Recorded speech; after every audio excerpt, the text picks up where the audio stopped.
తాకట్టులో ఉన్న బంగారాన్ని విడిపించి ఆ రోజున్న మార్కెట్ ధర కట్టి మిగిలిన డబ్బును మీకు అందిస్తుంది SVS gold. Welcome to I dream. నేను మీ సురేఖ. కంటి మసక సమస్యతో చాలా మంది బాధపడుతూ ఉన్నారు. అయితే ఇది తగ్గాలి అంటే ఇంట్లోనే ఎలాంటి రెమెడీస్ పాటించాలి ఇవాళ తెలుసుకుందాం. ఈరోజు మనతో పాటు ఉన్నారు ప్రముఖ నాన్ సర్జికల్ ఆయుర్వేదిక్ డాక్టర్, సురక్ష ayurvedic clinic founder doctor Purna Rajeshwari గారు. వారితో మాట్లాడదాం. నమస్కారం అండి. నమస్తే అమ్మా. ఎలా ఉన్నారు? బాగున్నామ్మా, థ్యాంక్ యూ. అమ్మ, జనరలీ ఏంటి అంటే ఇప్పుడు కంటి మసక బారిపోతుంది, మసక బారిపోతుంది, మసకగా కనిపిస్తుంది అంటున్నారు. ఆపరేషన్స్ వరకు వెళ్తూ ఉన్నారు. అయితే ఈ సమస్య బారిన పడకుండా ఉండాలి అంటే ఎలాంటి జాగ్రత్తలు తీసుకోవాలంటారమ్మా ఒక ఆయుర్వేదిక్ డాక్టర్గా మీరు? అంటే కంటి గురించి సర్వేంద్రియాణం నయనం ప్రధానం అంటాం కదమ్మా. అంటే మనకి ఇంద్రియాలు పంచ జ్ఞానేంద్రియాలు, పంచ కర్మేంద్రియాలు అని చెప్పేసి 10 రకాల ఇంద్రియాలు ఉంటాయి అన్నమాట. సో ఇంద్రియాలు అంటే వాటి ద్వారా మనకి రిసెప్టర్స్, మనకి బాడీకి కావాల్సిన సెన్సేషన్ రిపర్ట్. ఇది ఐస్ ఉన్నాయనుకోండి, చూపు చూడడం వల్ల మనకి చాలా నాలెడ్జ్ వస్తుంది, చెవులు వినడం వల్ల చాలా నాలెడ్జ్ వస్తుంది. మాస్టర్ చెప్పే పాఠాలన్నీ చెవుల్లో నుంచి కదా ఉంటాం. అలాగే నాలుక ద్వారా టేస్ట్ తెలుస్తుంది, చర్మం ద్వారా స్పర్శ, ఇలా అన్ని జ్ఞానేంద్రియాలు కర్మేంద్రియాల వల్ల మనకి రిసెప్టర్స్ అన్నమాట. బాడీలో మనకి నాలెడ్జ్ని క్రియేట్ చేసేవి అవి. సో వాటిల్లో సర్వేంద్రియాణం నయనం ప్రధానం అంటాం. అంటే ఈ 10 రకాల ఇంద్రియాల్లో కళ్ళు చాలా ముఖ్యమైన. కళ్ళు ఒక్క చూపు చూస్తే మొత్తం నాలెడ్జ్ వచ్చేస్తుంది కదా. ఒక్కసారి కళ్ళు మూసుకుంటే అసలు ఏం కనపడదు, దేవుడు తప్పించి ఆ దైవత్వం శక్తి తప్పించి ఇంకా వేరే ఏం కనపడదు మనకి. సో అందుచేత ఏంటంటే కళ్ళని చాలా జాగ్రత్తగా కాపాడుకోవాలి. అది ఏంటంటే మనకి దురదృష్టం అనుకోవాలి. మనం చాలా అభివృద్ధి చెందుతున్నాం అంటే అసలు ఎంత నాలెడ్జ్ అంటే సో మచ్ ఆఫ్ నాలెడ్జ్ మనకి తెల్లారేసరికి వచ్చేస్తుంది. ఫోన్స్ ద్వారా కానీ, లేకపోతే టీవీ ద్వారా కానీ, న్యూస్ పేపర్ ద్వారా కానీ సో మచ్ ఆఫ్ నాలెడ్జ్ వచ్చేస్తుంది. అంటే మోర్ దెన్ సఫిషియెంట్ నాలెడ్జ్ అనమాట. సో అందులో కళ్ళతోటి ఎక్కువగా మనం నాలెడ్జ్ని, పేపర్ చదవాలన్నా కళ్ళే చూస్తాం, టీవీ చూడాలన్నా కళ్ళే అవసరం, నెట్లో ఏది ఇన్ఫర్మేషన్ కావాలన్నా కానీ, సెల్ ఎక్కువ వాడాలన్నా కూడా కళ్ళే ముఖ్యం అనమాట. సో అందుచేత మనకు తెలియకుండా కళ్ళని ఎక్కువగా ఉపయోగించడం అనేది ఫస్ట్ ఫ్యాక్టర్. సో మనకి ఏంటంటే ఎందుకు ఇలాగ అవుతుంది కళ్ళు మసకబారటం అనే దాంట్లో కంటిని ఎక్కువగా ఉపయోగించడం. ఏదైనా అతిగా మనం వాడితే అది డ్యామేజ్ అవ్వడం సహజంగా, దేనికైనా దాని లిమిట్స్ దానికి ఉంటాయి. సో మనం టేస్ట్ బాగుంది కానీ ఎక్కువ తినేసేస్తే అది డైజెస్ట్ చేయలేక పొట్ట ఎలా అయితే ఇబ్బంది పడి పైకి కిందకి వెళ్ళిపోయి వాంతులు అయిపోయి మోషన్స్ అయిపోయి నానాగందరగోళాలు అవుతాయి. ఎలాగో కళ్ళు కూడా ఎక్కువ వాడడం వలన ఆ రిస్క్ ఉంటుంది. సో అది ఫస్ట్ ఫ్యాక్ట్ మనం ఒప్పుకోవాలి. తర్వాత సెకండ్ ఫ్యాక్ట్ ఏంటంటే డైట్లో మనకి సరైనటువంటి న్యూట్రిషియస్ ఫుడ్ లేకపోవడం వల్ల కూడా కళ్ళు వీక్ అవుతాయి. కంటి రెటీనాకి కానీ, కంటి సెల్స్కి కానీ, వాటన్నిటికీ కూడా మనకి ఇంబ్యాలెన్స్ అనేది వచ్చేస్తామంట సరైనటువంటి ఆహారం లేకపోవడం. అలాగే సరైనటువంటి వ్యాయామం, మనకి వ్యాయామం కూడా కంటికి స్పెషల్ వ్యాయామాలు ఎక్సర్సైజులు ఉంటాయి. అవి కూడా మనం చేసుకోలేకపోవడం వలన కంటిని ఎలా ఉపయోగించుకోవాలో తెలియకపోవడం వల్ల, ఎక్కువగా వాడడం వల్ల కూడా డ్రైనెస్ వచ్చేస్తుంది అనమాట. సో అది కూడా ఎక్సర్సైజ్ లేకపోవడం. అలాగే 5th పాయింట్ ఏంటి నిద్ర కూడా సరిగ్గా ఒక ప్రణాళికాబద్ధంగా సరిపడా నిద్ర, కంటి నిండా నిద్ర అంటాం కదా మనం. పెద్దవాళ్ళు వాడే ఒక్క పదం చూడండి, కంటి నిండా నిద్ర అంటే ఏంటంటే కంటికి సరిపడా నిద్రపోవడం వల్ల కళ్ళు రిలాక్స్ అవుతాయి, బ్రెయిన్ కూడా రిలాక్స్ అవుతాయి, మనం కూడా హ్యాపీగా హెల్దీగా ఉంటామని చెప్పేసి కంటి నిండా సుఖ నిద్ర అంటారు పెద్దవాళ్ళు. సో అందుచేత అది కూడా మనకి లేకపోవడానికి ముఖ్యమైనటువంటి కారణం ఏంటంటే సెల్ ఫోన్స్ అనమాట. సో సెల్ ఫోన్స్ మనకి మెయిన్ కారణం. కంటికి ఒక దెయ్యం లాంటిది, ఒక ఈవిల్ లాంటిది ఏంటి అంటే సెల్ ఫోన్ అనమాట. ఎంత అడిక్షన్ అంటే ఒక్క వీడియో ఆన్ చేస్తే దాని మీద ఒక 100 వీడియోలు వచ్చేస్తాయి. వాళ్ళు ఏం చెప్తున్నారు, వీళ్ళు ఏం చెప్తున్నారు, ఈవెన్ స్పిరిచువల్ 5 minutes చూసి పెట్టేద్దాం అనుకుంటూనే అది 50 minutes అవుతుందో తెలియదు, ఎంతసేపు అవుతుందో తెలియదు. అదే దాని మీద ఈ ప్రవచనాలు చెప్పేవాళ్ళు ఏం చెప్పారని చూస్తే ఇంకోటి వచ్చేసి అలా ఇదేంటి అలా వింటూ ఇంకా నిద్ర ఉండదు, ఇంకేం ఉండదు అనమాట. సో అది మెయిన్ కారణం. అందుచేత అవి వదలడం అనేది, నిదాన పరివర్జనం అనేది చాలా ఇంపార్టెంట్. ఆయుర్వేదంలో ఏంటంటే ఏదైనా ఒక ప్రాబ్లం వస్తుందంటే దానికి కారణం ఏంటనేది మనకే అర్థమవుతుంది మనం దృష్టి పెడితే. యాజ్ ఏ పేషెంట్కి అర్థమవుతుంది ఎక్కడ ప్రాబ్లం ఉంది. ఇప్పుడు సపోజ్ సైనజైటిస్ కానీ, ఆస్మా కానీ ఇలాంటి ప్రాబ్లమ్స్ ఉన్న వాళ్ళకి కారణం ఏంటని ఆలోచిస్తే చలిగాలికి ఎక్స్పోజ్ అవ్వడం, వర్షానికి ఎక్స్పోజ్ అవ్వడం, లేదా చల్లటివి ఫ్రిడ్జ్లో ఎక్కువ వాడడం, కూల్ డ్రింక్స్ ఎక్కువ వాడడం, ఇవి ముఖ్యమైనటువంటి కారణాలు కదా. సో ఆ కారణాలు అవాయిడ్ చేసేస్తే వాళ్ళ సగం జబ్బు తగ్గిపోతుంది అనమాట. అలాగే కంటి చూపు మసకబారడానికి ముఖ్యమైనటువంటి కారణం ఏంటని ఆలోచిస్తే ఈ సెల్ ఫోన్స్ ఎక్కువగా వాడడం, లేదా ఆడవాళ్ళు అయితే టీవీ ఎక్కువగా చూస్తూ ఉంటారు. ఇంకా అలా సీరియల్స్కి అడిక్ట్ అయిపోయి చూసేస్తూ ఉంటారు కదా. ఇవాళ ఏమైందో, రేపేమంటాడో, రేమేమవుతుందో అని చెప్పి ఏవో ఉంటాయి కదా, ఎవరి ఇది వాళ్ళది. సో అందుచేత అవి వాడడం ఒక కనీసం 50%కి ఫస్ట్ డే స్టార్ట్ చేసేస్తే తర్వాత 60%, 70% అలా పెంచుకుంటూ వెళ్ళి 10% దగ్గర జస్ట్ మనకి ఏదో ఒకటి ఎంటర్టైన్మెంట్ ఉండాలి కాబట్టి అంతవరకే బాండ్ అయిపోయి ఉండాలన్నమాట. అది ఫస్ట్ పాయింట్. ఇంకా తర్వాత ఆయుర్వేదం ఏంటంటే రెజ్యూనేట్ చేసేటువంటి గుణం ఆయుర్వేదం ఒక్కదానికే ఉంది వైద్యానికి. మీరు బయట ఇచ్చేసిన రిపేర్ చేస్తారు. డాక్టర్స్ బయట ఏంటంటే జ్వరం వస్తే దానికి పారాసెటమాల్ టాబ్లెట్స్ ఇవ్వడం ఇలాంటివి ఏవో చేస్తారు, లేకపోతే యాంటీబయాటిక్స్ వాడతారు, లేకపోతే స్టెరాయిడ్స్ వాడతారు, ఇంకా అవసరం అంటే సర్జరీ చేసి రిపేర్ చేసేస్తారు. ఆ శాస్త్రానికి అంతవరకే లిమిటేషన్ ఉంది. కానీ ఆయుర్వేదానికి అలా కాదు. ఆయుర్వేదానికి ఏంటంటే లైఫ్ని ఇచ్చేటువంటి శక్తి ఉంది. అంటే రెజ్యూనేట్ చేసేది, రిపేర్ చేసేటువంటి శక్తిని 10 times మనం పెంచుకోవచ్చు అనమాట. రెజ్యూనేట్ చేయడం అంటే రీజనరేట్ చేయడం.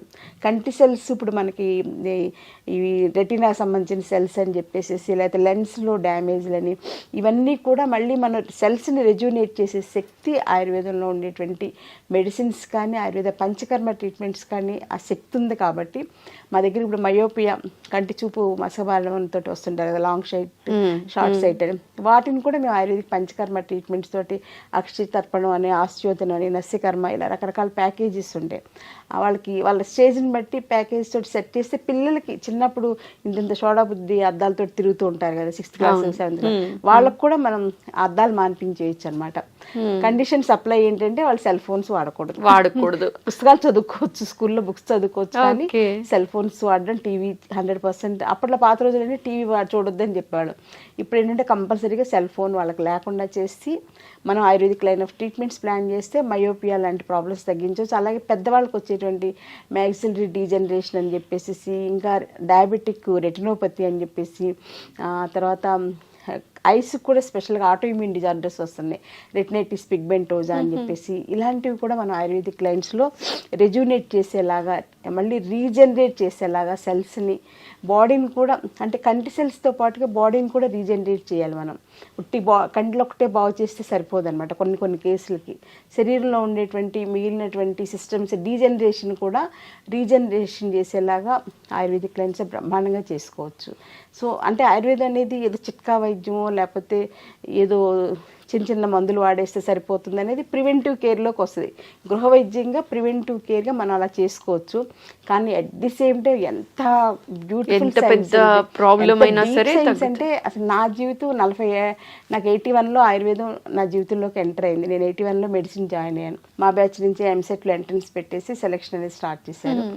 ఆ రోజు నుంచి ఇప్పుడు 2024 అంటే మోర్ దెన్ నియర్లీ 45 years అయిపోయింది. ఇంకా నాకు ఆయుర్వేదం నేర్చుకోవాలి, ఇంకా దాని మీద రీసెర్చ్ చేయాలి, ఇంకా పేషెంట్స్కి ఏదో చేసేసేయాలి, ఆయుర్వేదం వల్ల మంచి రిజల్ట్ ఇవ్వాలి, బెస్ట్ రిజల్ట్ ఇవ్వాలి, అన్నీ తగ్గించేసేయాలి, అంటే అనారోగ్య సమస్యలతో ఎక్కువ మంది బాధపడకూడదు చేసేయాలంటే including cancer. So autoimmune disorders కానీ ఇంక్లూడింగ్ క్యాన్సర్ అనేవి భయంకరమైనటువంటి వ్యాధులు, డయాబెటీస్ కన్నా చాలా పెద్ద ప్రాబ్లమ్స్ అన్నమాట. ఇప్పుడు వాటికి కూడా నేను ఆయుర్వేదిక్ లైన్స్లో బ్రహ్మాండంగా చేస్తాను. అలాగే సెరిబ్రల్ పాలసీ పిల్లలు, నడవలేని పిల్లలు, మాటలు రాని పిల్లలకు కూడా మంచి ట్రీట్మెంట్స్ తోటి 3 to 6 monthsలో నార్మల్ చైల్డ్ అవుతున్నారు. సో ఇలా రిజోనేట్ చేసేది, రీజనరేట్ చేసేది, డీజనరేషన్ తగ్గించేటువంటి వైద్య వ్యవస్థ ఏది అంటే ఆయుర్వేదం. సో ఎందుకంటే అది దైవానికి సంబంధించిన వైద్యం కాబట్టి దేవలోకంలో ఉన్నటువంటి వైద్యాన్ని భరద్వాజ మహర్షి మన భూమి మీద తీసుకొచ్చారు. అంత గొప్ప శాస్త్రం కాబట్టి అందులో అంత వైబిలిటీ ఉంది. ఇన్ని 5000 సంవత్సరాలైనా ఛాలెంజింగ్గా ఇప్పటికీ బ్రహ్మాండంగా చేస్తున్నాం, సర్వైవ్ అవుతున్నాం. ఇప్పుడు మళ్ళీ మనకి గవర్నమెంట్ మోడీ గారి సపోర్ట్ చాలా బాగుండటం వల్ల ఆయుర్వేదానికి గోల్డెన్ పీరియడ్ ఆఫ్ ఆయుర్వేద అనేది ముందు నా కళ్ళకైతే బాగా కనిపిస్తుంది. సో కంటి చూపు మీరు అడిగినట్లుగా మసకబారడం, వీటికి సింపుల్ రెసిపీస్ ఇంట్లో చేసుకునేది ఏంటి అనేది మనం గృహవైద్యంగా కూడా కొన్ని చెప్పాలి. ఎందుకంటే అవి పాటిస్తేనే వాళ్ళకి దాని మీద నమ్మకం అనేది కలుగుతుంది. అందుచేత దానికి ఏంటంటే రోజు పొద్దున్నే ఉసిరి చూర్ణం ఒక 1/2 స్పూన్ ఉసిరి చూర్ణం తీసుకుని అందులో కొంచెం తేనె కలుపుకొని ప్రొద్దున్నే పరగడుపున నోట్లో 4కి అప్లై చేసుకుని నెమ్మదిగా చప్పరిస్తూ మింగేసేయాలి. ఉసిరి చూర్ణం అనేది చాలా ఇంపార్టెంట్ అమ్మ. అలాగే ఉసిరి సిరప్ అని బయట దొరుకుతుంది, అదైతే 1000sలో ఉంటుంది, వేస్ట్ అంత డబ్బులు ఖర్చు పెట్టడం. ఉసిరికాయలు దొరికే సీజన్లో మనమే ఎండబెట్టుకుని ఉసిరి చూర్ణం తయారు చేసుకోవచ్చు, లేదా మార్కెట్లో దొరికేదైనా కొంతవరకు ఓకే. అది సింపుల్, ఈజీ అనమాట. అలాగే గుంటగలగ రాకుండా ఉంటుంది కదా మనకి. పాత రోజుల్లో గుంటగలగ రాక పొలాల్లో నుంచి తెచ్చుకుని చక్కగా పచ్చడి చేసుకునేవాళ్ళు, అలా మనం ట్రై చేయొచ్చు. గుంటగలగరాకు పచ్చడి తినలేమంటే అందులో నేనైతే కొంచెం గోంగూర కూడా వేసేసి పచ్చడి చేస్తాను అనమాట. గుంటగలగరాకు గోంగూర కలిపి పచ్చడి అయితే పిల్లలు కూడా, మా అబ్బాయి కూడా హ్యాపీగా తినేస్తాడు. మా అబ్బాయికి ఎలా మంచి ఫుడ్ పెట్టాలని నేను మ్యాక్సిమం ట్రై చేస్తున్నాను కదా, తల్లికి అది కోరిక కదా. నెక్స్ట్ థర్డ్ పాయింట్ ఏంటంటే, ఇంకా కళ్ళను కూడా ఉసిరికాయ నీళ్ళతోటి కడుక్కోవడం. ఉసిరికాయలు రాత్రిపూట నీళ్ళలో నానబెట్టేసేసుకుని ఉంచుకుని ప్రొద్దున్నే లేచినంటే మనం ఎలా అయితే టంగ్ క్లీన్ చేసుకుంటాం అలాగా కళ్ళని ఉసిరికాయ నీళ్ళతో కడుక్కుంటే ఇక్కడ ఉండేటువంటి బ్యాడ్ ఇదంతా కూడా బయటకు వచ్చేస్తుంది. అలాగే రాత్రిపూట పడుకునేటప్పుడు కొంచెం చల్లటి కర్చీఫ్ని నీళ్ళలో ముంచి దాన్ని ఇలా కంటి మీద వేసుకోవడం వల్ల కంటి మీద ఏంటంటే వేడి ఎక్కువ ఉంటుంది. కంట్లో ఆలోచక పిత్తం అని మనకు 5 రకాల పిత్తాలు ఉంటాయి శరీరంలో. కంట్లో ఉండేది ఆలోచక పిత్తం అనమాట. ఆ పిత్తాన్ని మనం ప్యాసిఫై చేయాలంటే, తగ్గించాలంటే కంటి మీద చల్లటి క్లాత్ వేసుకుని ఉంచుకుంటే కొంతవరకు ఉపయోగపడుతుంది. అలాగే కంటికి హెయిర్ డైస్ కూడా వాడడం మానేయాలి. దానివల్ల కంటి చూపు మెరుగుపడుతుంది. కంటికి చూపు మెరుగుపడాలంటే హెయిర్ డైస్ వాడడం మానేయాలి. సో హెయిర్ డైస్ వల్ల అంత సైడ్ ఎఫెక్ట్స్ ఉన్నాయి కాబట్టి అది కూడా కేర్ తీసుకోవాలి. అలాగే షాంపూస్ కూడా మంచివి కాదు, ఇప్పుడు కెమికల్ బేస్డ్ కాబట్టి కుంకుడుకాయలతోటి తలస్నానం చేయడం ఇలాంటివన్నీ కేర్ తీసుకోవాలి. అలాగే డ్రైనెస్ ఆఫ్ ఐస్ ఇప్పుడు మోస్ట్ కామన్ కాబట్టి ఎండలో తిరిగేటప్పుడు గ్లాసెస్ పెట్టుకోవడం, బయట బళ్ళ మీద అవి తిరిగేటప్పుడు హెల్మెట్ పెట్టుకోవడం, కంటికి గ్లాసెస్ పెట్టుకోవడం, ఎక్కువ తిరగకుండా ఉండడానికి ట్రై చేయాలి. ముఖ్యంగా సమ్మర్ వచ్చిందంటే బాగా మార్నింగ్ 11 to 4 ఎండకి ఎక్స్పోజ్ అవ్వకుండా ఉంటే కళ్ళని మనం కాపాడుకున్నట్లే. అలాగే ఆహారంలో కూడా ఫ్రైస్, పికిల్స్, నాన్ వెజ్ తగ్గించుకుని ప్రతిరోజు భోజనంలో ఉసిరికాయ పచ్చడి, మనకి పాత రోజుల్లో నల్ల పచ్చడి అని ఉండేది కదమ్మా. ఉసిరికాయ పచ్చడి పట్టేశాక దంచేసి చేసుకున్నాక అది నల్లబడిపోద్ది, రోజుకి ఎర్రగా ఉండదు. సో దాని పేరే నల్ల పచ్చడి అనమాట. అది రోజు ప్రొద్దున్నే తీసుకోవడం వల్ల, మొదటి ముద్దలో అది వేసుకుని తీసుకోవడం వల్ల కంటి చూపు చాలా బాగా మెరుగుపడుతుంది. సో ఈ రకంగా చిన్న కేర్ ఇంట్లో చేసుకుంటూ పెద్ద ప్రాబ్లమ్స్ ఉన్నప్పుడు దీనికి ఇంతేలే పరిష్కారం లేదు అని వదిలేయకుండా ఆయుర్వేదిక్ డాక్టర్స్ ఉన్నారు. ఆయుర్వేదం ఇప్పుడు శాస్త్రీయంగా చేసి రీసెర్చ్ చేసి నాకన్నా ఇంకా ఎంథ్యూజియాస్టిక్ చేసేవాళ్ళు బోల్డ్ మంది డాక్టర్స్ ఉన్నారు. అలాంటి వాళ్ళ సంరక్షణలో కంటి చూపుని మళ్ళీ మనం కాపాడుకోవచ్చు. ఇందాక చెప్పినట్టు సర్వేంద్రియాణం నయనం ప్రధానం కాబట్టి కంటిని మనం పాపలా కాపాడుకుంటే కంటి పాప మనకి జీవితానికే వెలుగునిస్తుంది.